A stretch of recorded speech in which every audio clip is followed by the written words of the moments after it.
Yo, what is going on, y'all? It's your boy VeLL, and we are back with another Mobile Legends video. In this one, we're going to be doing another top 10 about the best fighters and solo lane heroes in Mobile Legends. So make sure you all drop that thumbs up. You all have been really enjoying the content lately, and I really appreciate that. Let's see if we can get this video to 1,000 likes. We'll definitely appreciate it. It'll help out the channel and all that good stuff. Be sure to subscribe for more Mobile Legends content.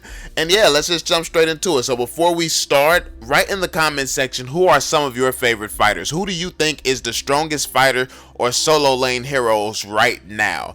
Let me know in the comment section. I definitely am interested in hearing what you all think is going on in the meta and stuff like that, and what heroes you like to use to play that lane and play that role, and what heroes you like on your team, because there's certain heroes that I absolutely hate seeing people play the solo lane with, and there's certain heroes that's really good. So we're going to be going over some of the ones that I think is really good right now, and yeah, let's just jump straight into it. So starting out, you have to start this list off with Uranus. Now, this is a solo laner. A lot of people try to play him as tank. I absolutely hate seeing him as a tank because he's pretty useless as a tank in my opinion. A tank is supposed to have crowd control. You're supposed to be able to protect. Being super tanky and hard to kill doesn't make you meant to be a tank. Doesn't make you a really good tank at all.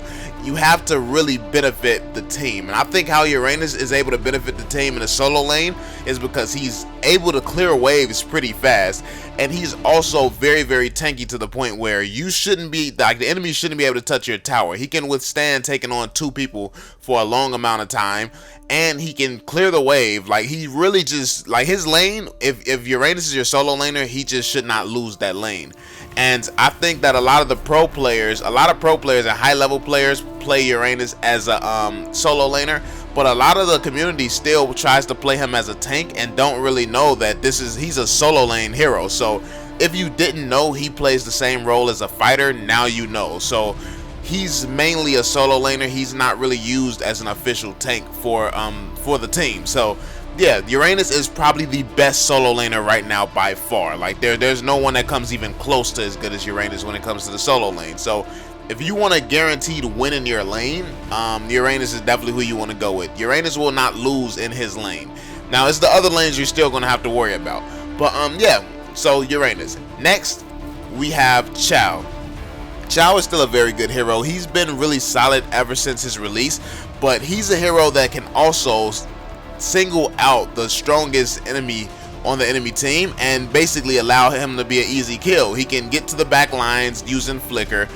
He can kick someone to his teammates, and whoever he kicks should just be a guaranteed kill. So if you play him properly, he's very solid in team fights, but also in a solo lane, he's very sustainable. He has a lot of mobility and he can escape well, and he also clears the lane pretty fast also. So I think that Chow is really strong in a solo lane still. I think that he's sustainable. He's one of the only hybrid heroes in the game. So him being a hybrid means you can build him more tanky if you need, or you can build him more of a damage dealer if you need, and both forms of him is pretty much effective. So yeah, if you need extra tankiness, he can tank really well. If you need extra damage, he can damage really well. So building properly and focusing on what you're building, the situation you're in, and countering whoever you're laning against, like the items you use is definitely going to be important when you're using Chow. So yeah, Chow. Next, we have BADANG.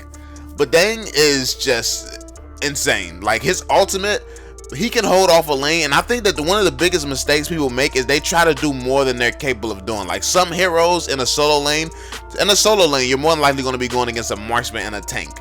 In a solo lane, sometimes all you can do is just hold the lane off. You can't push your lane. You can't really accomplish much in that lane. All you can do is buy time. Force the marksman and the tank to be in that lane as long as possible. Force them, like, literally just keep pressuring that lane. That's all you have to do sometimes. People try to go in, dive in their jungle, take fights and stuff like that, end up dying and then putting the team at a disadvantage, because not only are you losing your lane, you're giving the marksman kills. So yeah, like, you have to really understand how to play your lane. Like, with his ultimate, he can easily clear a wave of minions. And like, when you're going against BADANG, you shouldn't really lose your tower. You shouldn't lose your tower. And then in team fights, obviously, if he just jumps out, puts the wall around people, and just gets to punching them, that's going to do a ton of damage to whoever he hits. So yeah, BADANG is an all-around solid hero. I think he's very good at the solo lane. Next, we have Jawhead. Jawhead is one of the best solo laners as well. And his first ability is insane. Then he also gets a shield and a speed up. So if you build him, I think you can build him a little bit more tanky if you need to, but you can also go straight damage. It really, like, honestly, most solo laners at this stage in Mobile Legends is probably gonna be some type of hybrid builds. There's some heroes that's more effective with a hybrid build than others. Like, for instance, Chow is just one of the strongest ones in both categories. But yeah, Jawhead, he has some good sustainability. He's able to throw people into his tower, so that makes for a good defense. You can't get too close to him when he's close to his tower, or you're just going to get hit and thrown into the tower. So yeah, I think that he's solid for that reason. Also, he's really good at clearing waves. All you gotta do is pop that first ability and pop that shield, and you're just going to automatically be hitting anything close to you. So yeah, like, it's in terms of defending a tower and just purely defense, he's one of the best at doing that. So, and I think that's what you want in a solo laner. So when you think of a solo laner, I don't want you to basically try to get a hero where you can try to kill everything. Everyone's job in Mobile Legends is not to kill everything and is not to be a superstar. Your job is to just really defend your lane and try to push the other lane as much as you can. Try to push the other tower as much as you can. Like, if you can't push the tower, that's fine, as long as they're not pushing your tower, because what you're doing is buying time for the marksman and the other damage dealers to get more and more and more fed. So as long as you're keeping your tower safe, that's one lane they don't have to worry about. So between your other 4 teammates, they should be able to handle 2 lanes. And that's why it's such an inefficient strategy sometimes when the mid laner is rotating top, because the top is the one lane that you choose a hero who's supposed to be able to handle that lane by himself if they're doing their job properly. Like, his only job in a solo lane is to clear minions. Yes, he has to do it against 2 people, but that's why there's particular heroes meant for that job. The people who are capable of clearing that without taking too much damage. So yeah, Jawhead is definitely one of the top tier when it comes to the solo lane. Next, we have LEOMORD.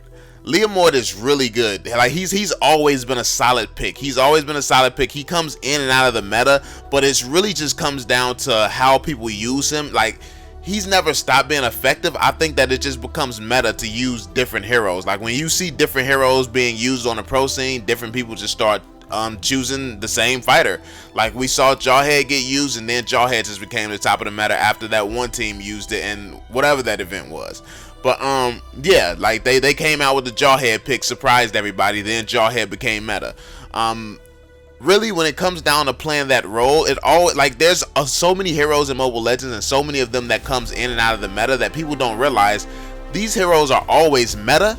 They're just not seen a lot, so people don't even think about that. You have to think differently, and the teams that think differently are usually the teams that stand out. So yeah, LEOMORD, he's solid, always has been solid. He has that first ability that he can start clearing away from far back and deal a little bit of damage. And you can just hit your ultimate. Once the minions get close to you, you hit your ultimate and you take out the minions with your ultimate. Like, literally just keep wasting your ultimate on the minions and you can constantly clear the wave without really putting yourself in too much danger. Like, these are all heroes where you can stand under the tower and pretty much be safe. Like, pretty much make sure no one can get close and really kill you or take your tower. So yeah, LEOMORD. Next, we have Sylvanna. Now, Sylvanna has popped up recently and just honestly has been really effective. I think that people are just starting to play Sylvanna in a better way. People are really learning how to master her, and if you master her, she can be super annoying. Like, honestly, I don't like going against a good Sylvanna. She still is somewhat easy to dodge, easy, like, if you learn her range and stuff. And I think that that's where I struggle at when I come across Sylvanna. I don't know her ranges and stuff because I'm not used to people actually playing her. So yeah, she's one of the heroes that I struggle with, but she's still, like, any hero is an easy evade once you know their range and once you know what they're fully capable of. But she has been picking up steam a lot lately. She can clear a minion wave really good. Also, she you can't really get too close to her because you tower dive her and she hits her ultimate. Then, I mean, then what are you gonna do? Like, you're trapped under the tower with her destroying you. It's like, yes, like, she's a really strong solo laner for that reason. Like I said, if you play the solo lane role how it's meant to be played instead of just trying to attack, I feel like you will definitely get some crazy results and you'll get to see how valuable certain heroes are and can be. Like, don't think that every hero is designed to kill everything, because that's not the case. That's not how this role is supposed to be played. But next we have X.BORG. X.BORG, while he's received some nerfs, while he's gone in and out of the meta and stuff like that, he remains a solid and decent hero. He's very hard to kill. He gets even tankier as the game goes on. As long as you keep your shield up and stay out of danger, so you long enough to keep your shield up, all you really have to do is wait for minions to come under your tower. Then you just use your second ability to pull them closer to you and just destroy them. Destroy them with your first ability. Constantly poke, and yeah, you should be fine. You should be able to buy enough time. So as far as playing the solo lane role, X.BORG is really good. And then in team fights, obviously you know what X.BORG can do if he catches someone off guard or catches like the enemy team at the right time. X.BORG is still very, very insane when it comes to that. His ultimate is, yeah, it's deadly. So yeah, X.BORG is still a very solid hero. Now he's like, and I think when people think of fighters and people think of good fighters, they usually try to think of the heroes where they can pull in the most kills. I can't stress this enough. It's not about the kills. It's not about how much damage and stuff you can do. Your job as a solo laner is mainly to just win that solo lane, so the other team can rotate between middle lane and bottom lane and just dominate those two lanes and force whoever's in the solo lane, the other two lanes. When you got 4 people pressuring those other 2 lanes, that should force whoever's in that solo lane to go and help their team in the other lane, and that's usually the marksman. The marksman is supposed to be rotating, so while that marksman is rotating, you're freeing up time to keep pushing, keep putting pressure on that lane. Then they have to decide, do I go for the other 2 lanes and help my team, or do I lose this lane to the solo laner? And then that's how Mobile Legends is really played right now. So yeah, that's the main strategy that people go for. That's the main meta right now. It's just different ways of trying to accomplish that. So a very good solo laner is somebody who can just win their lane and just be a nuisance, making somebody have that hard decision. Like, the problem with most solo laners is they try to go for kills and focus on kills, so they don't end up winning their lane. They end up feeding the marksman, then the other team's marksman just goes around killing everybody. So when you're playing the solo lane, make sure you play the lane properly. Focus on getting those towers up and staying alive as long as possible. The marksman can only stay in that bottom lane for so long, or he's going to be completely useless. So as long as you're wiping out those waves, you're buying more time for your team. Wipe out those waves and save your tower. That's it. That's all you really need to do. If you can get a kill safely, then that's a plus. But next we have THAMUZ. THAMUZ is still one of the most sustainable tanks. I mean, not tanks, fighters, but he's almost had like a tank when he hit his ultimate as well. And then you do that under a tower, like it's just crazy. He can pull in the minions with his first ability. He can hit that ultimate to have that extra health and lifesteal. And yeah, he can pretty much dive and jump out of danger, or dive and jump on someone. Like, really, it's going to be hard to get past a THAMUZ. He has I know that he's not seen too much in the meta. Well, as much as he used to be, and also he's never really been seen that much in certain countries, but he's always been one of the best solo laners if you play the role properly. And that's why he's not seen as much, because people don't really see THAMUZ out here just wiping out full teams a lot. You usually go for heroes like LEOMORD or something like that, Chow, where there's a lot of people just wiping out tons of people. That's why they are more popular, but THAMUZ has always been very solid at his role. Next we have Martis. Martis is really good because of his immunity to CC. His immunity to CC and his ability to clean up waves fast. Like, he can do that little thing where he's slashing around and really just bringing the minions back, and then he just clears out all the minions and stuff. And also he can kind of secure kills like Karina. So when it comes down to defending that lane, if you catch somebody or force somebody to fight you under a tower, I mean, it's pretty much easy wraps. Like, as you'll notice with a lot of these heroes, they mainly can clear a wave without having to overextend. They can clear a wave without having to overextend and basically stay alive. Like, really, that's what you want from a solo laner. But last but not least here, I think it's kind of different from the majority of the people on this list, is GUINEVERE. GUINEVERE is decent. I wouldn't say GUINEVERE is the best right now, especially since she can be completely countered by Purify or Diggy.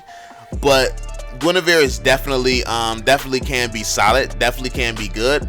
and she can clear a wave, because you don't really want to step under the tower when Guinevere is there, because all she has to do is let the minions come up and then just jump and ult if anybody tries to step in there, which allows her to get easy kills on the easy minion wipes and then still protect the tower, because Guinevere is not the first hero that you want to dive.